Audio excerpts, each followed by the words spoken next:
Greetings. So today I'm coming to you from the sanctuary where we are getting ready for our last Sunday of Advent, this coming Sunday, December 20th, as we wrap up our Advent series, The Wonder of Christmas, with the Wonder of a Promise. And we're also getting geared up for our Christmas Eve service on the 24th, just about a week from now.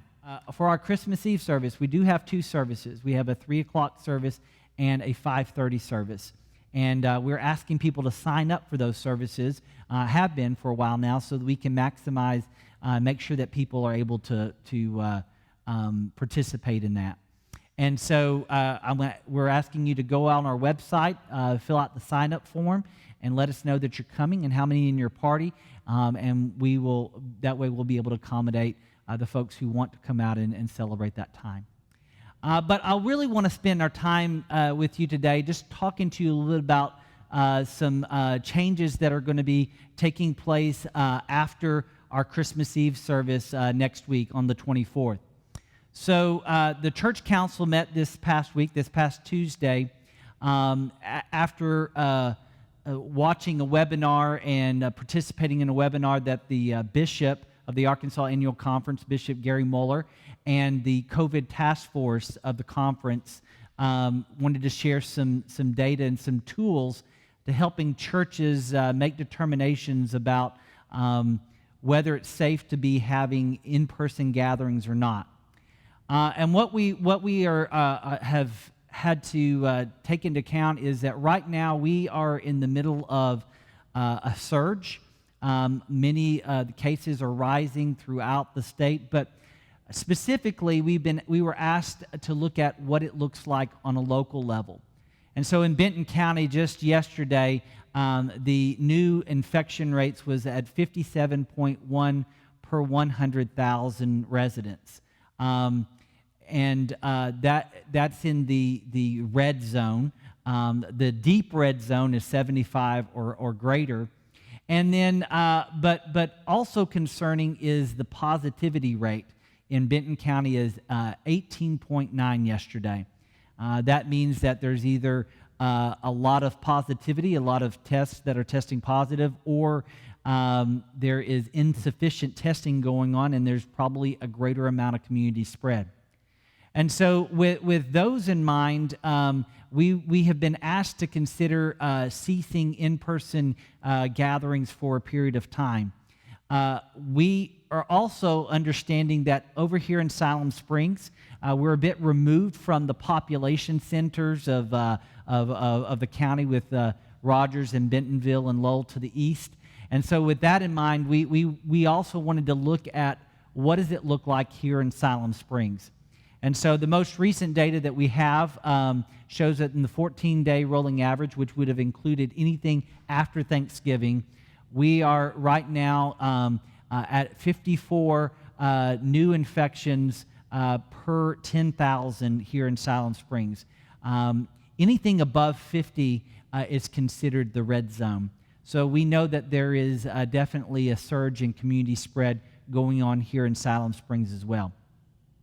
But probably most concerning to us right now is the fact that we have a 100% of our ICU capacity, which means that currently there are no ICU beds in Benton County. Now, that's not just people who are dealing with COVID, but as one member of our church council mentioned in our discussion the other night, what happens to the person who has a heart attack or suffers a stroke and they need to go into intensive care? Where will they go if all the beds are full? And so with that in mind, we are making the difficult decision to suspend our in-person gatherings for a period of time after our Christmas Eve service on the 24th. We're going to suspend in-person activities until the end of January, which will hopefully get us past what we expect to be another surge from Christmas gatherings of individuals. And it'll also give us an opportunity to kind of look at what our data here in Silent Springs looks like. It's not an easy decision, but we feel like it's what is necessary right now for the well-being of folks. Now, unlike in the spring where we took a kind of an open-ended approach, we have specifically said we're going to do this through January.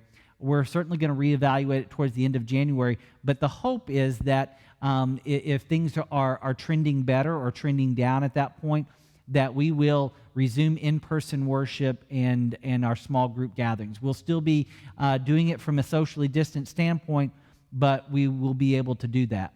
So beginning on the 27th of December, all of our worship activities will be online. It'll still be at 11 o'clock. So you'll be able to join us for a special lessons and carol service at 11 o'clock on December 27th. And then our services, each Sunday services through January, will be online at 11 o'clock. Our small group gatherings, most of those were done for the semester, are finishing out this week. So we'll just be delaying it just a few weeks, maybe 3 weeks really, from starting those back up. And so it is a pause for us right now, and I understand it's a discouraging. But one of the things I want to point out is that we are living in the season of hope. We're living in the season of Advent. And while we find ourselves 9 months into this pandemic, not where we want to be, there is hope. With vaccinations now taking place throughout the country and more in the works in the coming months, we hope we're in a season of hope.